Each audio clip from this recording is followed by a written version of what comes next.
Hello everyone, welcome to smart trader institute. तो let's start. Market के अंदर कल क्या होने वाला है, बैंक निफ्टी के अंदर डिस्कशन करेंगे। बैंक निफ्टी में जो आपके माइंड में डाउट चल रहा है कि मार्केट गैप डाउन हो जाएगा, मार्केट में क्या होने वाला है। तो देखो, पहली चीज़ मैं आपको बता दूं, बैंक निफ्टी के अंदर काम करना है तो सबसे पहले लेवल्स ध्यान रखना। बैंक निफ्टी के लेवल्स हैं जिन लेवल्स से ही मार्केट में आपको एक अच्छा मोमेंटम मिलेगा। किसी की भी कॉल टिप्स पे ध्यान मत दो, मैं खुद आपको बोल रहा हूँ। कोई भी मार्केट में अगर आपको ब्लाइंडली अगर काम करा रहा है विदाउट लॉजिक, तो काम मत करो, अपना कैपिटल बचा के रखो पे, ठीक है। अब आप देखो बैंक निफ्टी में क्या हो रहा है। बैंक निफ्टी में प्रीवियस में अगर आप देखोगे तो यहाँ पे ट्रेड लाइन बन रहा है, मार्केट कंटिन्यूस ट्रेड लाइन को बहुत अच्छे से रिस्पेक्ट दे रहा है और मार्केट अपसाइड का मोमेंटम दे रहा है। तो हमको क्या सीखना है इससे कि मार्केट अगर इस लेवल में कहीं आता है तो एक वी शेप का रिकवरी हमको फिर से मिल सकता है। 51,100 एक इंपॉर्टेंट लेवल रहने वाला है, क्योंकि प्रीवियस में एक सपोर्ट है हमारे पास। ड्राइंग को फिर से रिमूव करते हैं, चीज़ों को क्लियर समझना। कोई एडवर्टाइज नहीं है किसी चीज़ का, सिर्फ सेटअप पे काम करना है, कोई गैम्बलिंग हमको नहीं करना है, ठीक है। तो सॉरी, आपको क्या ध्यान रखना है, 51,100, ठीक है। इस लेवल पे आपको इस चीज़ का ध्यान रखना है कि मार्केट अगर इस लेवल पे सस्टेन करता है, अगर गैप डाउन भी अगर ओपन होता है तो यहाँ से वी शेप का रिकवरी मिलना प्रॉफिट एक अच्छा खासा सेटअप बन सकता है। क्यों? क्योंकि प्रीवियस में भी मार्केट ने एक बहुत अच्छा सपोर्ट बनाया है इस जोन में, ठीक है। तो मार्केट यहाँ से वी शेप का रिकवरी ले सकता है। अगर मार्केट फ्लैट ओपन होता है तो एक वी शेप का रिकवरी आपको मिल सकता है। लेकिन आपको ये भी ध्यान रखना है कि 51,550 जो लेवल मैं आपको बता रहा हूँ अप साइड के लिए, ये भी एक बहुत इंपॉर्टेंट लेवल होने वाला है। क्यों? क्योंकि मार्केट में एक राउंडिंग नंबर भी है और अगर मार्केट गेप अप ओपन होगा ना तो आपको अग्रेसिव बाई नहीं करना है। 90% लोग क्या कर रहे हैं कि जो गेप अप हो रहा है ना तो उस पर कॉल साइड का एंट्री प्लान कर रहे हैं। आप खुद देखो, मार्केट में आपने इतने टाइम से ट्रेड करा कि कोई भी गेप अप अभी मार्केट में सस्टेन नहीं कर रहा है। मार्केट गेप अप ओपन होता है, धीरे धीरे वो पूरा गेप फिल कर देता है। तो हमको क्या ध्यान रखना है, अगर मार्केट गेप अप ओपन होता है तो एक बार आपको ये ध्यान रखना है, शॉर्ट का अपॉर्चुनिटी बिल्कुल प्लान कर सकते हो। क्यों? उसका रीजन मैं आपको बताता हूँ। मंडे को ही डाउ फ्यूचर्स बंद, जिसकी वजह से कोई वॉलिटी आपको ज़्यादा देखने को नहीं मिलेगा। तो हमको क्या करना है कि अगर by chance market gap up open होता है एक बार, तो आपको 15 मिनट का कैंडल जो यहाँ पे सस्टेन होगा ना, उसके लो के नीचे पे आप एक रिवर्सल प्लान कर सकते हो, ठीक है। ये चीज़ आपको समझना होगी बैंक निफ्टी में। बैंक निफ्टी के लिए दोनों लेवल्स मैंने आपको बता दिए हैं। बैंक निफ्टी के पास रेंज है, मैं कुछ नहीं कर सकता हूँ जब तक मार्केट की रेंज ब्रेक नहीं करेगी, एक अच्छा मोमेंटम नहीं आएगा। अब मैं बात करता हूँ निफ्टी की। निफ्टी में भी बहुत लोग ट्रेड कर रहे हैं, निफ्टी को भी सोच रहे हैं कि मार्केट गिरेगा। देखो, निफ्टी में मैंने सेटअप जो प्लान किया है उसको आप समझने की कोशिश करना। अभी तक मार्केट कंटिन्यू इस रेजिस्टेंस से फॉल कर रहा था और बिल्कुल बार बार फॉल करने के बाद मार्केट नीचे आ रहा था। लेकिन अब क्या हुआ, मार्केट ने स्ट्रेट लाइन के ऊपर रेंज बना लिया है, ठीक है। बहुत से लोगों का डाउट आ रहा है, कमेंट भी आ रहा है मुझे कि मार्केट सर गिरेगा, बहुत बड़ा गिरेगा। देखो, जब तक मार्केट नहीं गिरता ना, जब तक मार्केट में पुट प्लान मत करो। ये लोगों की बहुत बड़ी मिथ है। मेरे को एक बात बताओ, मार्केट ने यहाँ से पुल बैक लिया, ये रेसिस्टेंस बनाया, इतना बड़ा मोमेंटम देने के बाद लोगों के माइंड में आया था कि मार्केट गिरेगा। क्या मार्केट गिरा? क्या उसके बाद भी मार्केट ऊपर गया, साइडवेज बना, उसके बाद फिर से गिरने की कोशिश कर रहा था। तो क्या गिरा है? क्या मार्केट ने रेंज बनाया, रेंज बनाने की ब्रेकआउट ऊपर दिया। तो मैं आप लोगों से बोलता हूं कि मार्केट को क्यों हम पहले से डिसाइड करें कि मार्केट यहां से गिर जाएगा? क्या आपको लग रहा है? क्या आप अंतर्यामी हो क्या?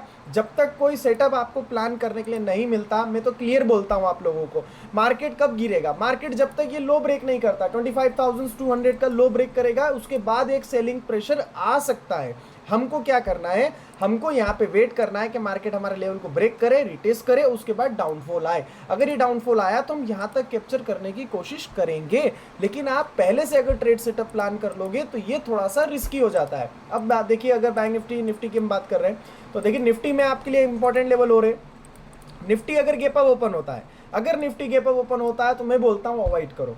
अगर मार्केट साइडवेज ओपन होता है, साइडवेज के बाद ये ब्रेकआउट आता है, रिटेस्ट करता है, ऊपर जाता है, तो आप 25,270 के बाद एक फ्रेश बाइंग कर सकते हो। लेकिन अगर गैप अप ओपन होता है ना, तो ये गलती मत करना कि आप यहाँ पे कॉल बाय कर लो, क्योंकि ये ऊपर जाने की जगह नीचे आ सकता है, क्योंकि मार्केट सबसे पहले लोगों को ट्रैप करेगा। आप समझना मेरी बात को, मैं क्या बोल रहा हूँ आपको, ये आपके साथ हुआ होगा प्रैक्टिकल भी। आप इस चीज़ पे ध्यान रखना कि मार्केट क्या करेगा। फिर से समझना, नहीं समझ आ रहा तो बार बार वीडियो को देखो, लेकिन समझना कॉन्सेप्ट के किस तरीके से मार्केट रिएक्ट करता है, ठीक है।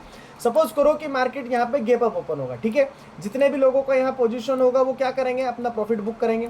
तो मुझे बताओ, जब प्रॉफिट बुक होगा तो मार्केट ऑलरेडी नीचे आएगा, और मार्केट जब इस लेवल पे आ जाएगा, हल्का हो जाएगा, तो यहाँ पे अगर रेंज बनाता है, रिटेस्ट करके ऊपर निकलता है, तो हम यहाँ पे अपना बाइंग अपॉर्चुनिटी प्लान करेंगे, ठीक है। लेकिन अगर मार्केट क्या करता है 25,200 के लेवल को ब्रेक करता है, इस लेवल को, तो हम एक रीटेस्ट के साथ यहाँ पे डाउन साइड के लिए यहाँ तक का ट्रेड प्लान करेंगे। ये चीज़ आपको समझना होगी कि मार्केट करना क्या चाह रहा है। आपने देखा होगा मार्केट को कि मार्केट कभी भी इस तरीके से नहीं जाता है। मार्केट पहले ब्रेकआउट देता है, थोड़ा बहुत रेंज बनाता है, ब्रेकआउट देता है, देन उसके बाद ऊपर। तो ऐसे ब्रेकआउट पकड़ने की कोशिश करो, यहाँ पे ट्रेड प्लान करो, तब जाके आपको इतना अच्छा टारगेट मिलेगा। अगर आप सिर्फ इस बाजार में काम करोगे तो मार्केट आपको कभी भी पैसा बना के नहीं देगा, ये चीज़ आप ध्यान रखना। अब मैं आपको कुछ इंपॉर्टेंट स्टॉक्स बताता हूँ। मैंने आप लोगों से ICICI शेयर करा था, आप खुद देखो ICICI के अंदर क्या लेवल्स है। मैंने कहा था प्रीवियस के सपोर्ट पे लो, प्रीवियस के सपोर्ट पे लो, प्रीवियस के सपोर्ट पे लो। कितने अच्छे टारगेट मिले और क्या रिस्क रिवॉर्ड बना ये भी देखो। मैंने आपको दिया था 1220 के लेवल्स पे। आप खुद सोचो कि आपका स्टॉप लॉस कितना छोटा है और टारगेट कितना बड़ा है। लेकिन लोगों की कितनी गंदी आदत होती है, लोगों की आदत क्या होती है कि वो टॉप पे मार्केट को जब वो मोमेंटम देख लेते हैं कि मार्केट बुलिश है, मार्केट ऊपर जा रहा है, तो वो मोमेंटम निकलने के बाद बाई करते हैं। यहाँ पे अगर आप टॉप पे बाई करोगे तो ऑलरेडी मार्केट को नीचे आना ही है।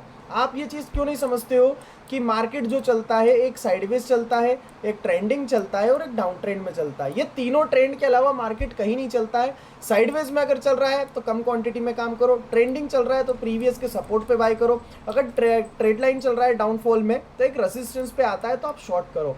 सिंपल सा फंडा है, ज़्यादा टेक्निकल के बेस पे मत उलझो, अपना साइकोलॉजी बिल्डअप करो। मार्केट के अंदर कोई भी चीज़ मुझे लगता है कि ऊपर अगर आप प्लान करोगे तो बहुत ज़्यादा ट्रैप हो सकते हो। बैक टू बैक लॉसेस का सबसे बड़ा रीज़न यही है कि हर जगह आप मार्केट में अपोजिट डायरेक्शन में प्ले कर रहे हो। मैंने आप लोगों से क्रूड ऑयल शेयर करा था। अब बहुत से लोग बोलेंगे कि सर आप बोल रहे हो शेयर कहाँ करा था, तो देखो यही मेरा कम्युनिटी ग्रुप है टेलीग्राम का, आप जाके ज्वाइन कर सकते हो। मैंने यहाँ पे प्रीवियस में भी बहुत अच्छे चार्ट शो करे थे, लेकिन जो लोग सिर्फ कॉल टिप्स को छोड़ के ट्रेडिंग सेटअप पे काम करते वही इस चीज़ को समझेंगे कि मार्केट में इसका वैल्यू क्या है। देखो मैंने कहाँ शेयर करा था आप लोगों से क्रूड ऑयल का चार्ट। क्रूड ऑयल मैंने करा था 6400 पे, इसके पहले मेरा एंट्री था ऑलरेडी, लेकिन मैंने क्या किया उसको जहाँ पे मैंने शॉर्ट किया, आप देखो उसके बाद मोमेंटम कितना मिला। 6200 का लो लगाया, अप्रोक्स मुझे 400 से 200 मतलब 200 पॉइंट मुझे मिला है ट्रेड इसमें, सिर्फ ट्रेड लाइन के ऊपर अपने क्रूड ऑयल के अंदर। ये देखो सेटअप, एक सिंगल कैंडल मुझे ट्रेड देके जा रहा है, तो मैं सेटअप को छोड़ के कहीं और कॉल टिप्स में क्यों जाऊं। आप लोग करते क्या हो, आप लोग का सुबह से शाम तक का अप्रोक्स हो जाता है 50 ट्रेड। आप मॉर्निंग के 10 ट्रेड में प्रॉफिट लेते हो और जब सेकंड हाफ स्टार्ट होता है 40 ट्रेड के अंदर लॉस ले लेते हो, पूरा कैपिटल खत्म करके मार्केट को गाली देके निकल जाते हो। मार्केट के अंदर जो व्यक्ति पेशेंस के साथ बैठना सीख जाएगा, मार्केट में ट्रेड लेना सीख जाएगा, जैसे मैंने इस ट्रेड के लिए बहुत इंतजार करा, मैंने इस लेवल का इतना इंतजार करा है कि मैं जानता हूँ जब तक ये नहीं आया मैंने उसको शॉर्ट नहीं करा, लेकिन जब मैंने इसको यहाँ पे शॉर्ट करा मुझे इतना अच्छा टारगेट मिला, मैं इस लेवल को देख के निकल गया। 6400 पे सेल करा था, 6225 पे मेरा एग्जिट हो गया, मैं मार्केट से बाहर हो गया। तो यही चीज आपको अप्लाई करना है कि मार्केट को बहुत छोटे सेटअप पे काम करना है। आप लोग क्या करते हो, आप लोग ये भी लगा लेते हो, इंडिकेटर्स आपको इतने सारे मिल जाते हैं यहाँ पे, तो ये सारे इंडिकेटर्स आप प्लॉट कर लेते हो। तो ये मार्केट है, मार्केट के अंदर प्रिडिक्शंस नहीं चलती है, मार्केट के अंदर लॉजिक चलता है, स्टॉप लॉस चलता है, ट्रेलिंग स्टॉप लॉस चलता है, आपको रिस्क रिवॉर्ड लेके चलना पड़ेगा। आप लोग अगर एक बात बताइए, यहाँ पे मैंने ट्रेड पंच करा और मैं स्टॉप लॉस नहीं लगाऊंगा और मार्केट मेरे अगेंस्ट चला गया, तो क्या मैं यहाँ तक बैठूंगा? मुझे नहीं बैठना है, मुझे एक छोटे से स्टॉप लॉस में निकलना आना चाहिए, और अगर मेरे फेवर में मार्केट है तो मुझे बैठना आना चाहिए। अब लोगों के साथ क्या हो रहा है पता है, लोगों की बहुत एक गंदी आदत देख रहा हूँ, ट्रेडिंग करने की साइकोलॉजी बहुत अलग है। उनका स्टॉप लॉस इतना नहीं होता, उनका टारगेट इतना नहीं होता, उनके लिए क्या चीज़ होती है बड़ी पता है, स्टॉप लॉस। उनके लिए टारगेट होता है इतना सा, अगर आपने थोड़ा बहुत भी प्रॉफिट ग्रीन पैनल देख लिया ना तो आप निकल जाओगे, लेकिन आप लॉस में पूरा नीचे इतना बैठोगे 250 से 300 पॉइंट, जो आपको एक ही ट्रेड में लेके चला जाएगा। तो मेरे सेटअप को फॉलो करने के लिए हमेशा ध्यान रखो कि लेवल्स इंपॉर्टेंट होते हैं। मेरा जो भी काम होता है मैं सिर्फ लेवल्स पे करता हूं, तो आप लोग भी लेवल्स का ध्यान रखेंगे। बैंक निफ्टी दोनों के लेवल्स में टेलीग्राम पे यहाँ पे आप लोगों से शेयर कर दूंगा। अगर कोई भी मार्केट के अंदर चेंजेस आता है, क्योंकि अभी आपको भी पता है डाउ फ्यूचर्स अभी क्लोज रहने वाले हैं मंडे को, तो मैं यहाँ पे आपको मेरा अपडेट शेयर कर दूंगा जहां से आपको ट्रेडिंग करने में हेल्प मिलेगा। तो आई होप आपको अच्छा खासा वीडियो लगा होगा, आप लोगों को समझ में आ रहा होगा कि मैं किस तरीके से लेवल्स पे बात कर रहा हूं। तो हमेशा मार्केट में काम करो तो लेवल्स पे करो। यहाँ पे कोई भी अगर आपको कॉल टिप्स देता है तो प्लीज़ अवॉइड करो, क्योंकि अगर वो कॉल टिप्स दे रहा है तो वो खुद क्यों नहीं कमा रहा है। मैं खुद बैक टेस्टिंग करता हूँ लेवल्स की, इसीलिए मैं आप लोगों से शेयर कर रहा हूँ। तो आई होप आप इस चैनल को सब्सक्राइब करेंगे और मिलते हैं एक बार मंडे सेशंस में लाइव मार्केट में मिलके साथ में ट्रेड करेंगे।